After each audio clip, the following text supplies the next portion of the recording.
How's it going, everybody? And welcome back to another installment of Tech Support Thursday. And I honestly don't know where I left off. But you know what? We're going to go through a bunch of questions that came in, and with some of this new stuff that I've been putting out, and especially the real world networking series that I'm working on. That's going to be a combination of both the instruction with some PowerPoints and stuff like that. Yes, there will be PowerPoints. I know, PowerPoints. There will also be some design. There will be a bunch of different scenarios we'll walk through and stuff like that. And that it is in the making. I am currently working on that, so please be patient. With that being said, Tech Support Thursday is designed to answer questions. It's like if you submit a ticket to Help Desk, we're supposed to answer it for you. So these are all questions that came from the latest installment of questions on the comment section. So if you have a question that you want to ask me at any point in time, just drop a comment on any video, and I usually go back about a week, and I will do my best to answer these questions. I am going to, there's a lot of questions, so if there's anything that's going to be repetitive or something like that, I will try to answer them as quickly and as concisely. I think those are words that mean the same, and stuff like that. If your question involves a rather involved answer, I might have to do its own video or wrap that into a specific video at a later point in time. So, that being said, let's go ahead and dive in. All these questions come from, or the majority of them, I should say, come from the real world networking, what it's like to be a real network engineer. And the first question is, what do you charge for mentorship? So I don't actually charge for mentorship, and I think I might have responded with a $10 a month, but that's for the membership, which is not the same thing.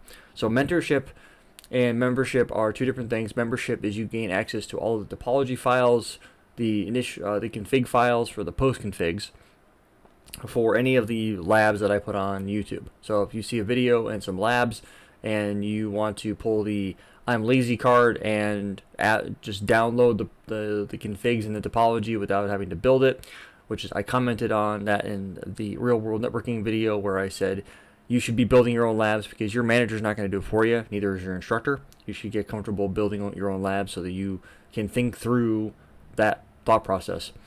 That's what membership is for. I provide them. It takes a long time to sometimes develop these labs and the configs and to record the content. It's time-consuming work. So a $10 a month membership, if you click the join button, it's not available everywhere. There are some countries where it's not supported. But if you are somebody that is willing to spend $10 a month to gain access to the topology files and the configuration files, to me it's a fair ask, especially with the amount of time and effort that it takes to build the topologies, create the content. It's to consider that like a donation. I don't do a GoFundMe, but membership definitely does go a long way.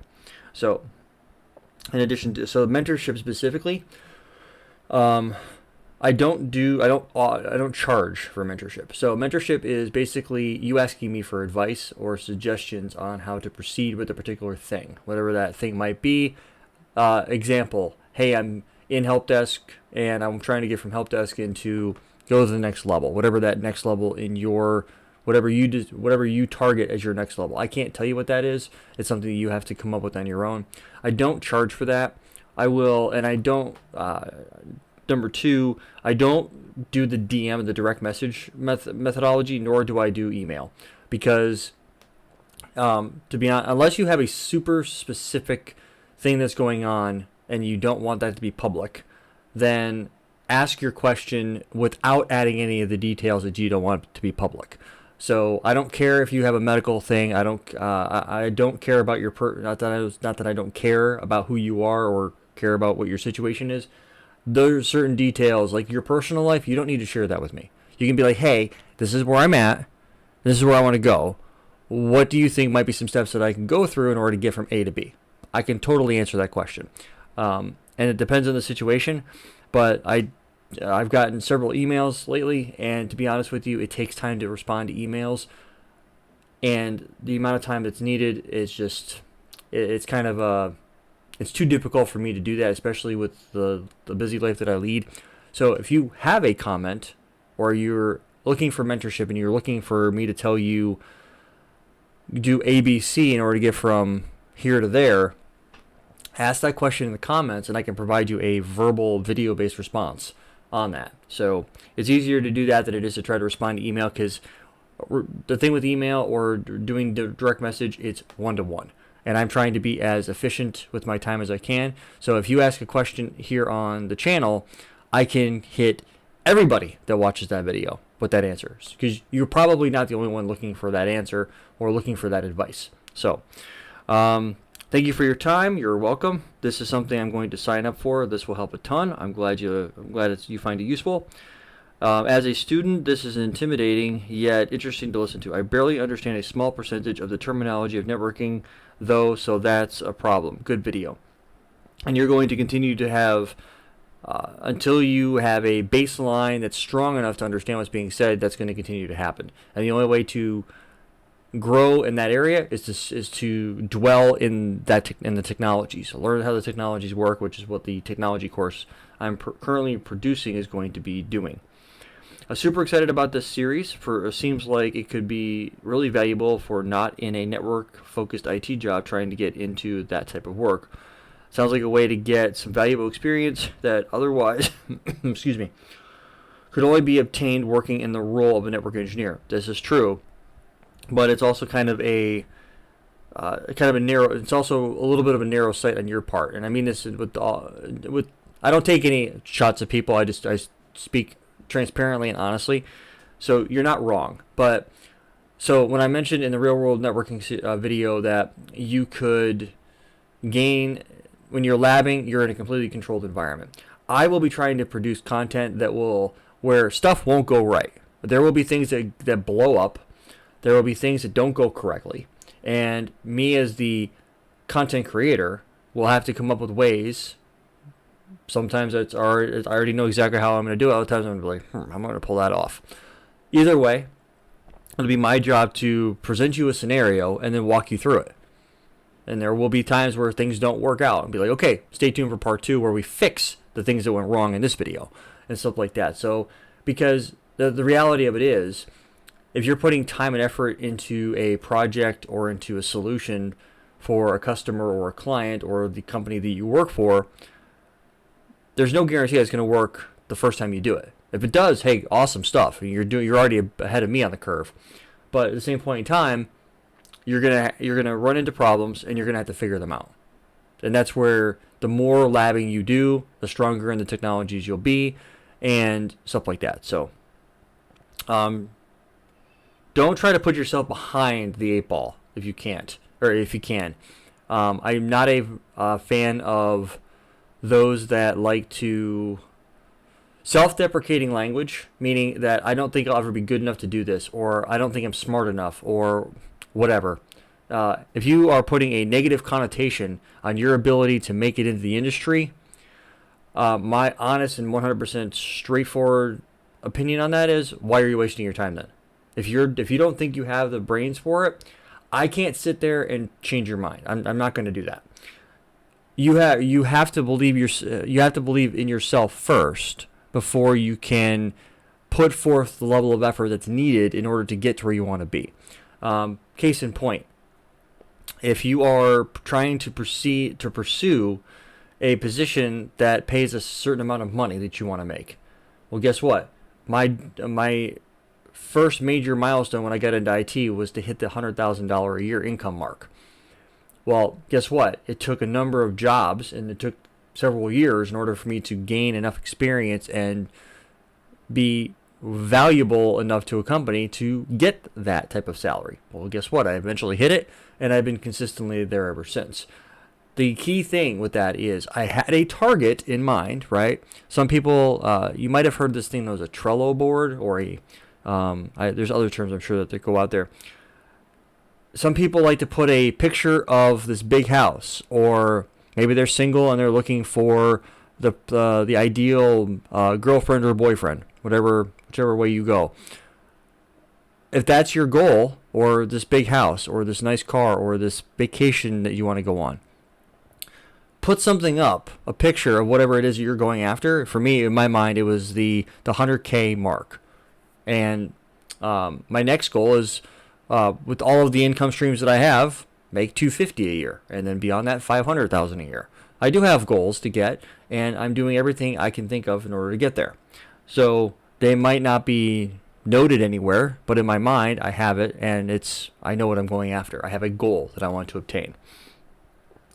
Great series, great idea for a series, Rob. I've been a network engineer for about 8 years now, and I just joined my friend's company as a consultant, just him and I, so I am really looking to refine my skills. I've gotten certified in various technologies with different vendors throughout the years, but never really found that it helps a whole lot, and study can be very boring, unless I'm working on a specific vendor or technology in question every day. Nothing beats experience, and now that I'm working in a completely different environment, I am looking for ways to improve my overall skill set. Looking forward to this series. I like his approach. He's got a goal, right? It's not defined here necessarily, but he's got something in mind, and that's what you really want to do. You got to have something that you're going to try to achieve, whatever that might be, and you're going to go after it. So another question is, or comment I should say, I am a junior engineer. What he says is 100% true. Reality kicks in once you start working at a company, and it's true. It really does. It's one of those things where certifications are great, right? A college degree is awesome, and if somebody's put the time and effort into that, I will never bash somebody for putting in the time and effort that is needed in order to obtain a college degree or a certification in an area that they work in. I personally I've been thinking about, number one, CCDE. I've always wanted to go back and do that. And number two, I have been considering going back to school and taking all the experience that I have in IT, plus all the certifications that I've got, and pursuing a bachelor's degree. And because eventually there will be a point in time in my career where I no longer want to be a delivery engineer. I no longer want to be post-sales where I'm having to work on a project, do a migration from A to B, or do some stand-up a new location, or whatever it might be, where all I want to do is talk about the technology, find out what the customer wants to do, and then provide them a solution, and let somebody else worry about how to put it together, right? Those people, the person that I want to become is that person needs to have my level of understanding, or very close to it, in order for all that stuff to happen. You have to understand how all the technologies work and how they work together in order to provide that. We're going to be talking about those things when we get into the series and how that would come together and different ways that you can look at it. But that's my long-term goal, is to hit that type of position where I am talking to a customer and I am architecting solutions for them to get to the company's next level, whatever that might look like. So, but you have to have a target that you want to go after, whatever that might be. Real stress every day. It can be stressful. I'm sure I have often gotten stressed out when I'm looking at something, especially if I'm labbing up a solution and I'm not getting the expected results that I'm looking to get. It does happen. Another comment was, I'm excited for the series without going into too much detail. I'm a senior engineer at a Fortune 50 company in my early 20s, and I attribute my fast climb to mastering these in real life scenarios and not cert knowledge.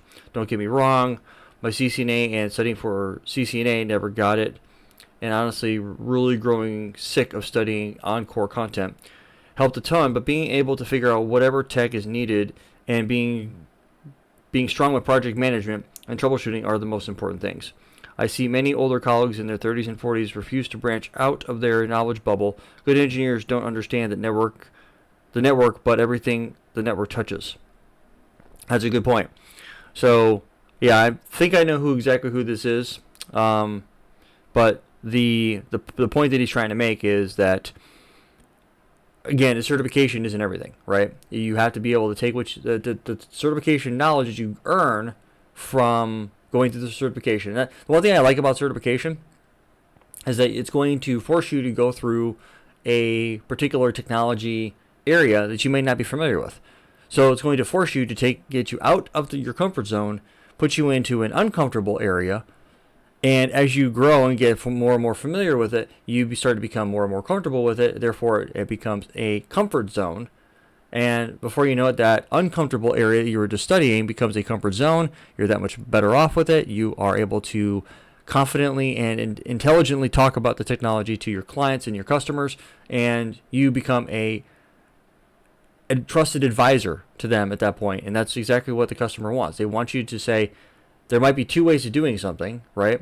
One way does this, one way does that, and we want to go, they might ask, well, which way is the best way for our environment? And your job as the person that they're talking to, and I deal with this every day, is you have to be able to confidently and intelligently break down to them why A and B, pros and cons, and then say, based off of that information, I think we should go via B. I've had to do that plenty of times. It's one of the things, even though you're not 100% sure, you have to be able to sell like you know what you're talking about. Rob, you're awesome. Thanks for this great content and your determination to take time and make these videos. You are welcome. Thank you for that too, by the way.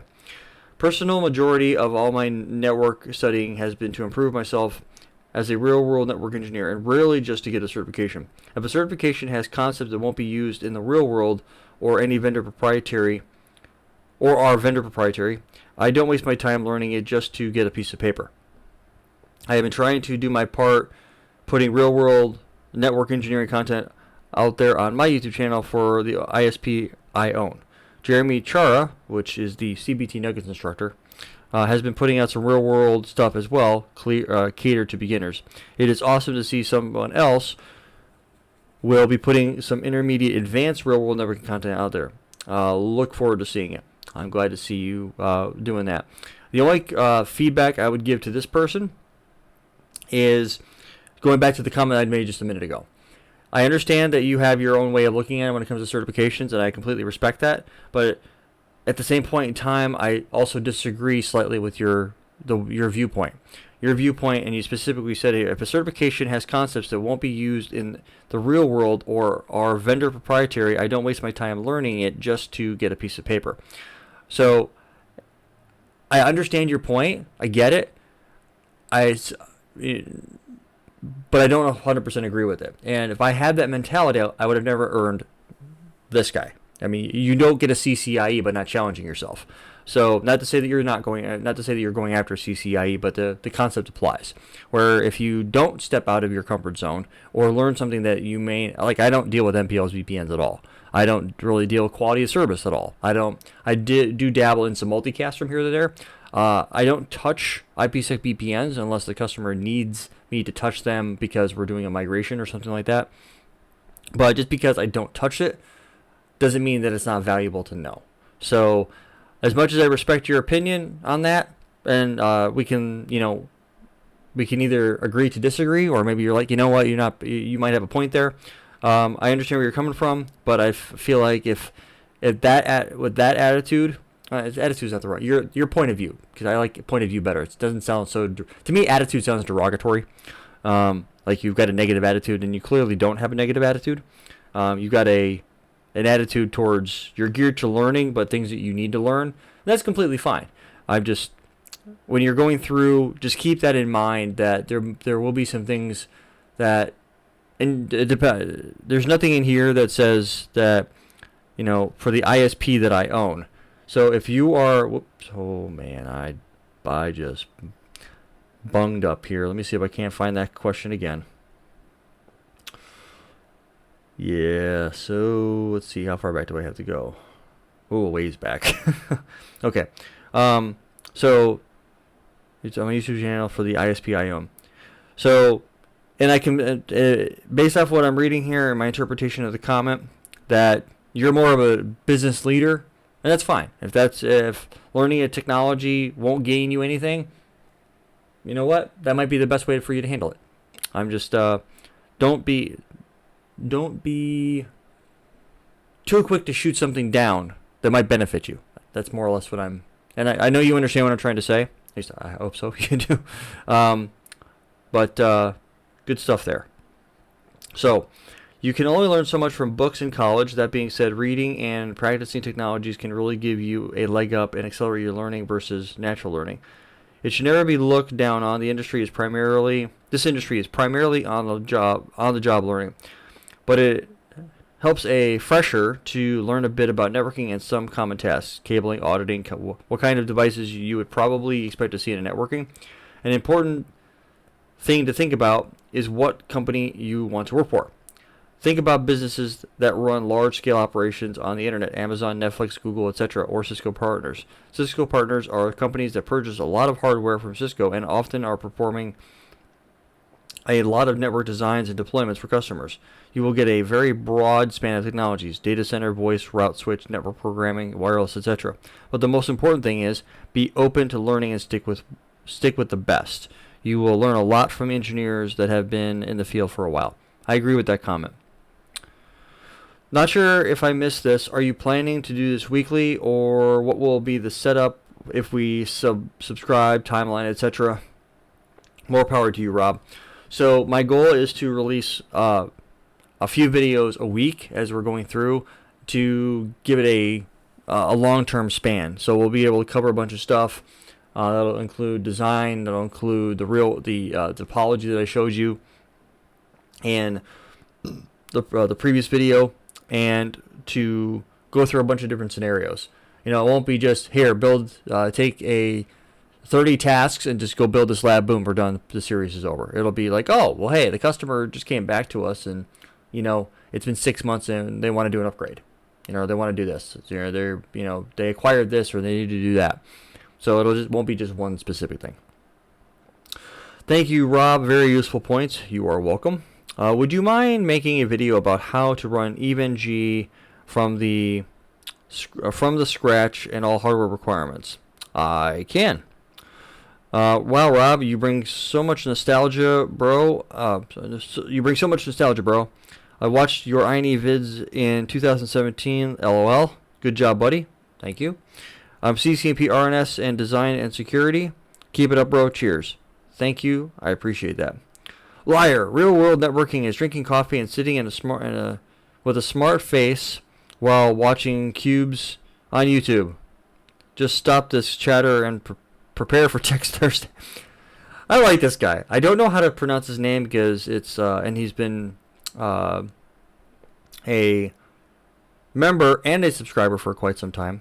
I don't know what your name is because I don't understand how to read Cyrillic. But he does that. He's being 100% sarcastic, by the way. So, in case anybody was like, hey, quit beating up on Rob. No, he's actually not wrong. That we do that a lot. But yeah, good point. Excuse me. Hey, Robert, good to see you are still alive. By the way, it's Rob, not Robert. Robert is too informal for me. If you call me Robert, I will smack you. This is really true. Just started with a new company as a senior engineer, and everything you said in that video is true. I know. Last week, I was going to reach out to you directly to talk about the same thing. Oh. Well, hey. Great minds think alike. Do you accept requests to explain real-life scenario? Like, for example, how to migrate ASA and CBAC router into Firepower, or how to create a spoke connected to 3 different hubs. I'm assuming there's a DMVPN reference in there somewhere. Yes, these are, and I did respond to this is a great example. If you guys have scenarios that you are working through, and I obviously won't be able to cover all of the minute details and things like that, but I will be able to cover the majority of them and walk you through some scenarios. But I also have to be careful here, because number one, I don't want to be doing your job for you. Okay, and I have had to do this in the past where people get into a situation and I'm pulled into it, and guess what? My job is to figure out what you couldn't. So I don't want to be doing your job for you. I say that as nicely as I can with the intention of creating content around what you're basically asking me to basically do your job for you.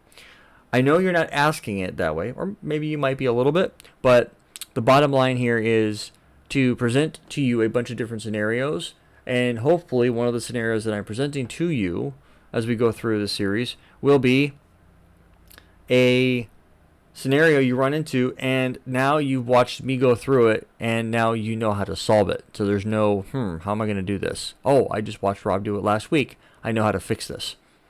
That's kind of my goal here. So it is what it is. Hi, thanks for the video. Could I ask you for an advice? I have been a network engineer for the last 3 years. I would like to move to onto other job, but in my current position, we focus on the access layer, wireless and ICE.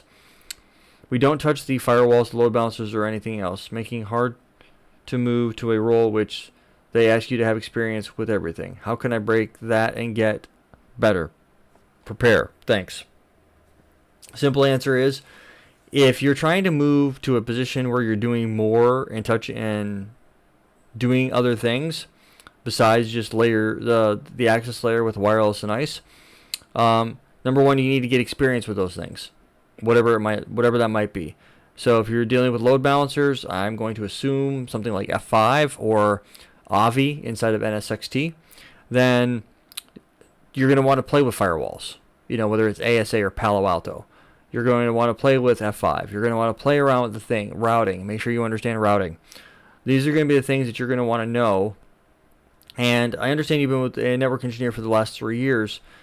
However, if you are trying to move up organizationally and the company you work for has put in play certain requirements or expectations that you need to meet in order to be able to get to the next level where you're trying to be, and you can't meet those, guess what? My suggestion would be look for another job. Look for another job that doesn't put any roadblocks in your path and move around the obstacle. If you can't go through the obstacle by trying to make your skills stronger or meet the expectations that your employer has put in front of you, then go around the object or the obstacle. Go to work for another company that will give you the opportunity to mess around with these technologies and play with them. Because in my experience, you don't grow if you don't challenge yourself, and you don't grow if you don't do something that takes you out of your comfort zone. So if you're comfortable working with layer 2, which it sounds like you are, and at the access layer, the only way you're going to get out of the access layer is by putting yourself into positioning yourself to work in other areas. And I have had zero problems leaving an organization to go to work for another organization to get me where I want to be. And I know the question, well, what about loyalty? The company did this or the company did that for me. That's great. Unless you sign some sort of documentation or what have you that says if we do XYZ, you need to stay with the company for XYZ period of time, and if you leave before that, you're going to owe us certain dollar amount back. Maybe the other company, you bring that to them, or they give you enough of a pay bump to where you're able to do that. I don't know your situation personally, but if the organization you work for doesn't give you that, if there's nowhere for you to go laterally up in the organization, then maybe it's time to find a new organization. So that's just how I look at it. So I don't know if that's going to work for you or not. I know people that are loyal to the bone, and they are their own worst enemies when it comes to that. Excuse me. My best advice, pardon me 1 second here. My best advice to you is analyze your situation that you're currently in, and if you might have, it might take you a while to go from company A to company B. I know I keep saying that, but that might be what's needed. The last company that I worked for was holding me back in multiple ways, and I was not happy with it. I had brought it up to my manager several times, and every time I brought it up to my manager about the things that were bothering me on different reviews, and I had to ask for the review and ask for the conversation. It was never but like, hey, let's have a review. It's been X amount of time. The review was never brought to me. I always had to bring it up and say something, and the organization had no intentions of letting me move in the organization up. I was as high as I could go where I was at, and they were holding me back. So I decided to leave. And so you have to determine what's how valuable, what's your level, what's your value with the organization. Is your manager willing to work with you? Things like that. Some people do it faster than others. I'm going to leave that up to you. Hi Rob, just discovered your channel and I like your content. I have 2 questions. What do you recommend to learn the basics? How can I join the training you are talking about in the video? So we will be covering the basics to a certain extent. But like I mentioned in that video, I'm going to start off with the CCNA. Because if I go anything below that, I'll be talking about stuff and like, I don't know, cabling or... Well, we're going to be talking about a lot of different things and probably covering more of the basics than I intend on doing. But I intend on being really deep in a lot of areas as well. So you can join the training by just watching the videos as they come out. It's going to take some time to record them and to build the scenarios and all that type of stuff. So just be patient when that stuff is happening. So with that being said, that's pretty much where we're at. Good point about the asking for pre-built labs. I have a problem working on for pre-existing labs, and when I really need to work on building them from scratch. Yeah, that's the number one thing that I get questions on. It's like, how do I download whatever's on the screen? Can you provide me the documentation of the pre-configurations? And my answer to that was, you can join the membership for $10 a month and download everything. And there is older content on the channel that is not not available through the members section. And people ask me like, hey, is this available? And I say, no, it's not. Whatever's available is in there. Only newer stuff is going to get added to that. You are more than welcome to watch an older video that I put out 3, 4, 5 years ago and go through the videos at that point in time. That's actually going to be a really good challenge for a lot of you that are more junior level. You know, maybe you got a CCNA or you're trying to work yourself into networking on a full-time basis, where you're going to want to go and dabble into the details of how to build that lab out yourself. So just take it for that. Not that I don't want to help you, it's that I want to help you in another way. I want you to be able to step out of your comfort zone, build labs on your own. And if you do that, you'll be that much better off. I think it's a great idea, but can you please specify the gear we need to run these topologies? I mean, should we get a server? If so, what would be the minimum, maximum requirements? Also, where can we get those images from CML, for example? That's one thing that I'm actually looking at doing, is building into the real world networking series, how do you build out your home lab? Because I get a lot of questions on that. And so where do you get those images from CML? So you can go buy the CML license and then download them from Cisco's website. That's where you do. Once you've gone to, I went to viral.cisco.com, I think, and then it redirects you to the community, and then you buy the CML license for $200, and you're able to download all the images to Eve, or you can just download CML. I've got CML running actually at the same time. You can download the CML OVA and the main image. Right now I think it's 12 gigs of content, and then you download that, you upload it to ESXi, you license it, and you're off to the races. All the images are right there built into it. Great stuff. This is good stuff, and it's refreshing to see. There are so many flashy, look at this new shiny thing type of IT channels for IT. But this is the real world. Look forward to seeing your ideas in your training. Sign me up. I'm glad you see it that way. Hey Rob, new member here. Thank you for sharing your experiences and taking the time to teach us your ways. Finally found the mentor I need to get to the next level. Glad you see it that way. Thank you so much. I think about this for a long time, how to practice when you don't have neither ideas nor infrastructure to do it, and what you shared today made my day. The change window. How to manage the stress of migration. How to respond when things go wrong during the change. How to communicate that you jacked up in the middle of a change. When to say we need to revert back in the change. There are so many pieces to being at least a good engineer. And like you mentioned, most of... Whoops. Oh, I screwed up again. 1 second. I gotta scroll back down. I don't know how far how far down that comment was. Right here. When to say, and like you mentioned, most of the pieces can't be Googled, which he's right. That means that everything that we're talking about in the real world series,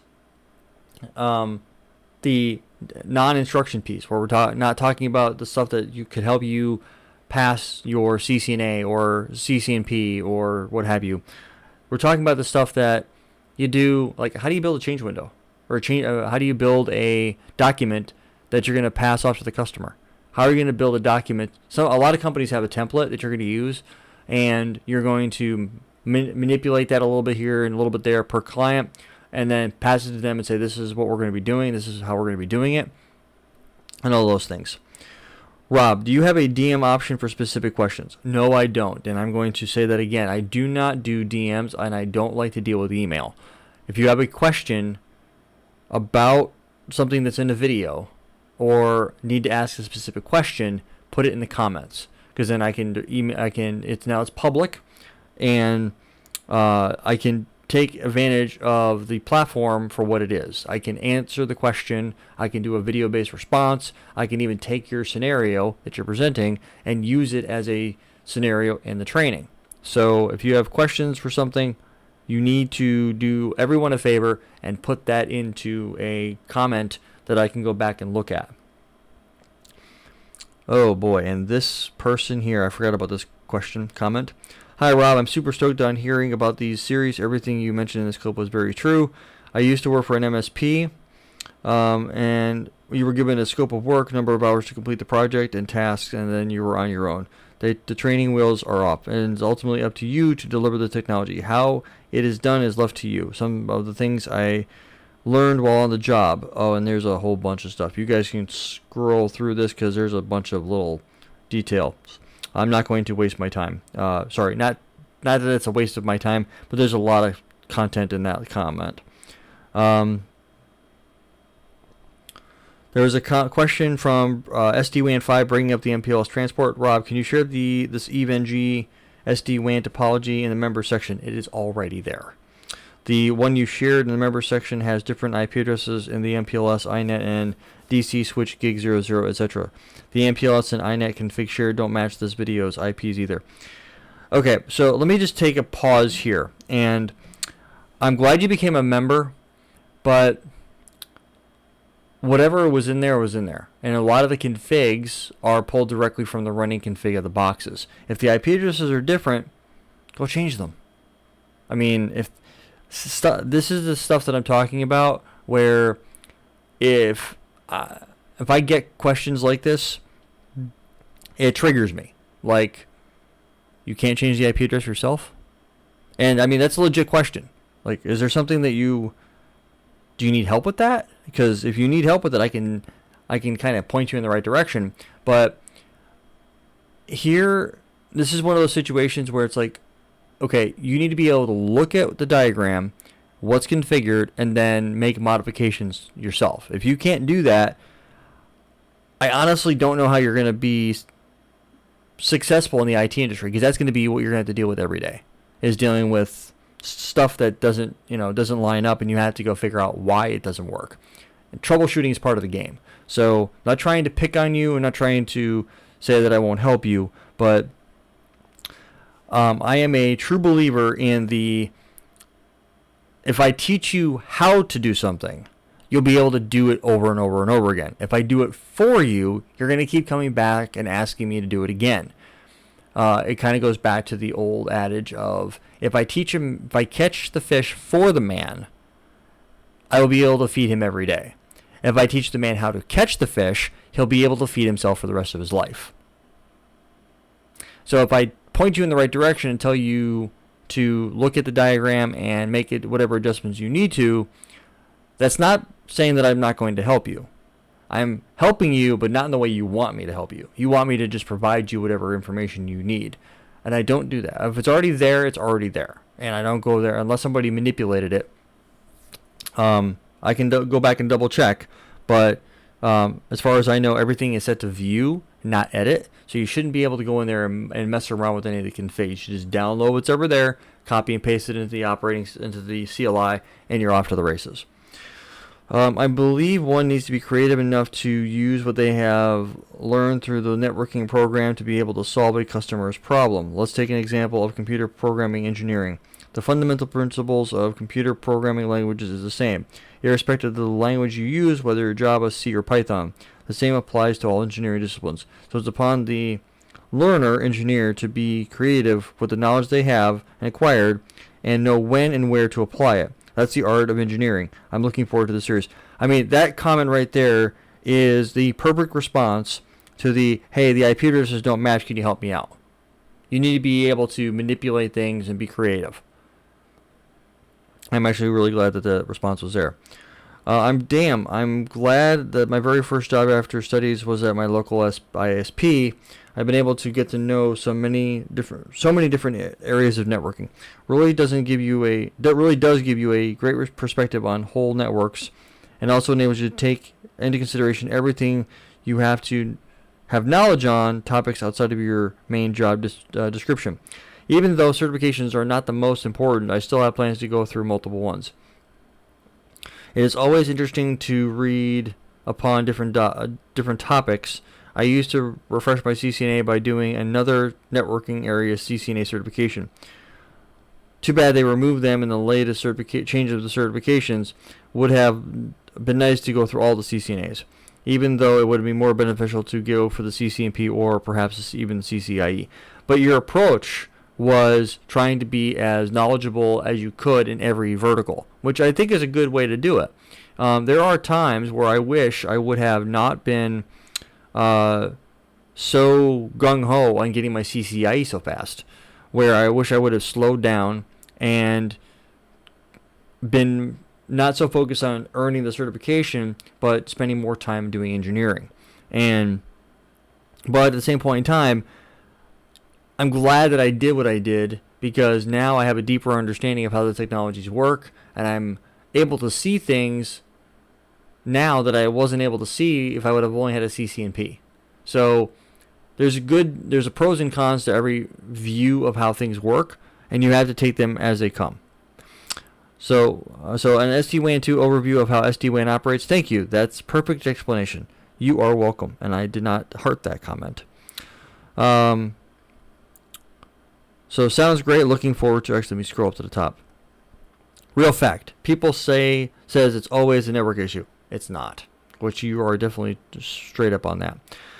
Sounds like it would be an awesome series. I will definitely tune in. This is the type of real-world scenarios content that is missing out there. It would be great to have an entire series. CSAT 5 for you. You're going to have to explain to me what CSAT is. CSAT 5. I don't think I know what that is. Definitely need to work on getting a job in the field you desire as much as you study. Nothing like real-world learning. It is totally different, especially when a customer's network is down and they are screaming. It will motivate you to learn much more quickly for the next network down call. That is very, very true. This is really great stuff. It's tough for someone to give you tips about the real world of networking. Can't wait for the real world content. Great video.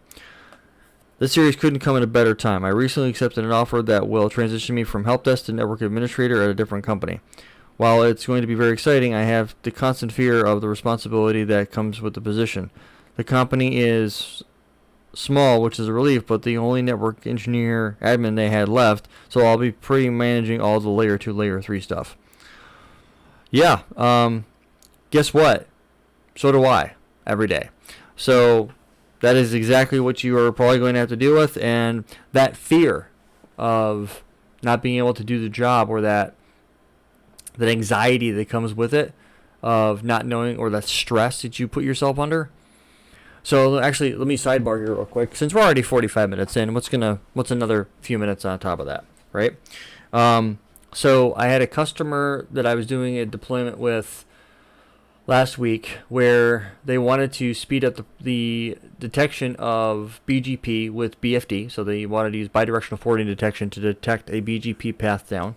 So the neighborship goes down, the routes are removed, all that good stuff from the current peering. Bring up the BGP peering to the other path that they had set up, and learn all the routes right away. Well, getting BFD up and running between the Nexus 9K switch and the Palo Alto firewall was a cinch. That was very, very easy. Fortunately for me, I was working with a very smart Palo Alto engineer. And So what ended up happening was the routes didn't come right away.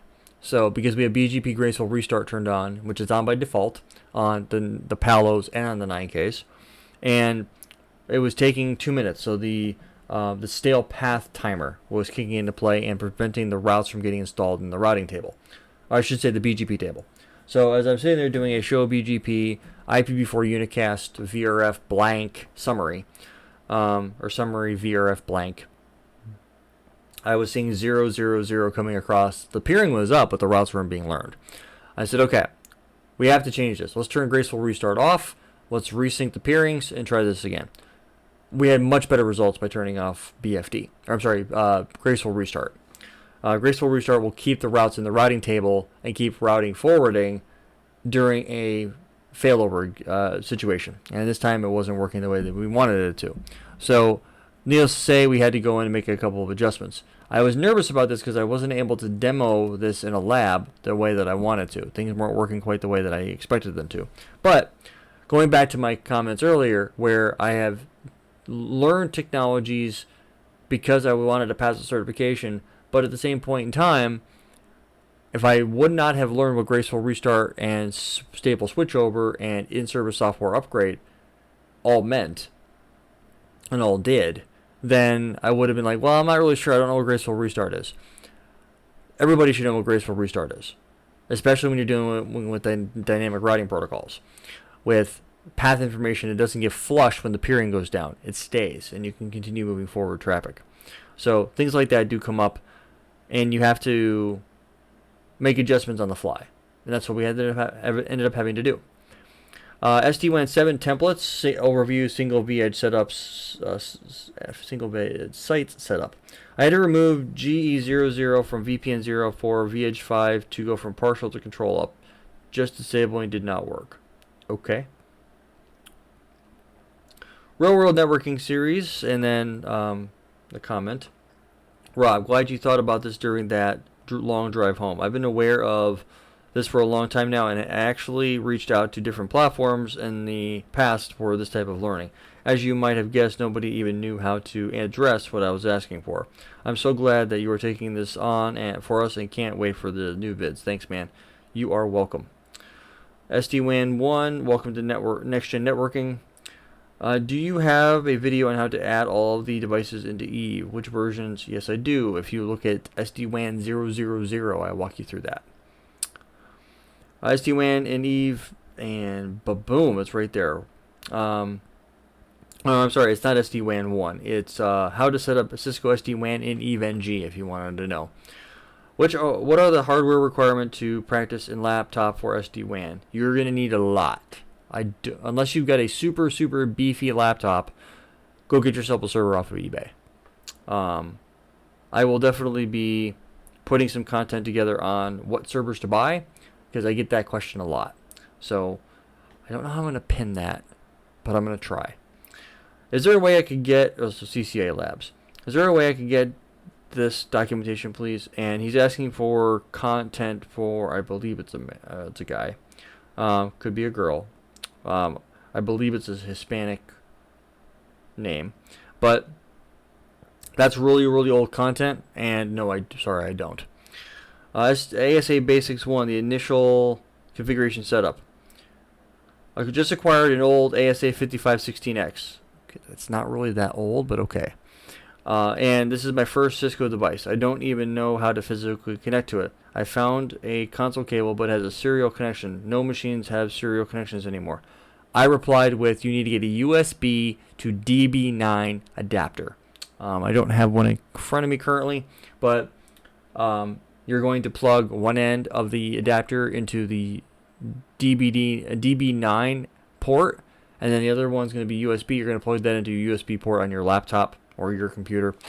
And a lot of the serial cables today are now USB they're USB to USB. So a lot of the newer boxes have a USB port. Let's talk about networking design, or networking series, campus network design. Good video, Rob. I think I know who this is. But Encore and an RC series. Rob, great content. What happened to OSPF and BGP? Do I need to go to INE or Next Gen? You can go to either one, but neither one of them are going to be covering it the way that I'm going to be covering it. Oh, and by the way, this series, it's not, I guess you could kind of say it's dead. Like I stopped recording for it, but I will be picking up and going through a deeper dive on it. So I will point content in it in the description or pin a comment on in the video to redirect you to the real world networking series. On security, VPN, IKV2, FlexVPN, IKV2 authorization policy. Hi Rob, great video series that helped me firm up my VPN knowledge and also teach me some new stuff. I've noticed VPN 3 is missing, and yes it is. I had a problem with it. And then last comment, amazing Rob, can't wait. I won't say the name. I came back and my fave instructor was gone. But I dig what you're putting down. Can't wait. I appreciate that. So these are all the comments. There's a lot, as you can tell. We're 15 minutes in, and I'm just wrapping up. So if you're still here and watching, thank you. I appreciate the time and consideration. If you've clicked through and you're just getting to this point, cheater. The content is going to be coming out. I have a lot to cover. I have a new topology, and I will go ahead and very quickly share what it is that I'm going to be showing you here on the screen, considering desktop only. So this is going to be the topology we're going to work with when it comes to the instruction side of the house, meaning what we're going to be learning from. Where this topology right here will be what we implement through. So it's going to be, they're similar in some ways, but different than a lot of others. We're going to be focusing on how to cover all the technologies that are on all the Cisco technologies, right? And I'm also going to be covering technologies around data center for Nexus. We're going to be covering Palo Alto on the firewalls and stuff like that. And we're also going to be covering VMware. We're going to be covering both data center virtualization, network virtualization, and then my next big thing, which is desktop virtualization or Horizon, covering those as well. The bottom line here, ladies and gentlemen, is we have a lot of content to cover in a long form period to cover it in. And the reason why I'm doing it the way that I'm doing it is simple. I am a person that likes to dabble with technologies and learn. And the more I can learn, the more effective I can be. Pardon me. If I can do this effectively, so can you. So that is pretty much where I am at. So I'm working on a PowerPoint slide deck right now. I'm going to start updating certain sections of it, and I'm going to start recording content. The content is going to be released as soon as I can get it where the quality is where it needs to be. It's technically accurate and all that good stuff that goes along with it. If there is something that you would like to see covered, let me go full screen again. If there is something you would like to see covered throughout this series, whether it is a scenario, for example, you have been tasked with doing a highly available internet edge, I can work through some content for that and talk you through what some of the different ways that you can do that. And the bottom line here is that if you haven't dealt with something before and you're dealing with it now and you're struggling with it, guess what? Welcome to the club. You're not always going to, even multiple times CCIEs are not going to have a solution pop in their brain right away. And it's okay saying, you know what, I'm really not sure at the moment how I'm going to solve that, but I will put some brain cycles to it to try to figure it out. You might have to bring in somebody else to try to help you figure that out, present it to whoever you can. Hopefully you have somebody you can take whatever you're struggling with and present it to somebody else, and they can go, that's a good question. Let's talk through this. If you don't have that, I'm kind of sort of hoping to be that person for you, but at the same point in time, I don't have all the answers. I don't do direct messages. Please don't email me. I will put a comment in the YouTube channel, and I will do my best to try to include it in a Tech Support Thursday. With that being said, we are 55 minutes into this video. It took a long time to get through, but now I feel like I'm caught up at whatever ticket number we're on. You guys have an awesome day. Please stay safe, Stay motivated, stay tuned, and I will see all of you in the next video.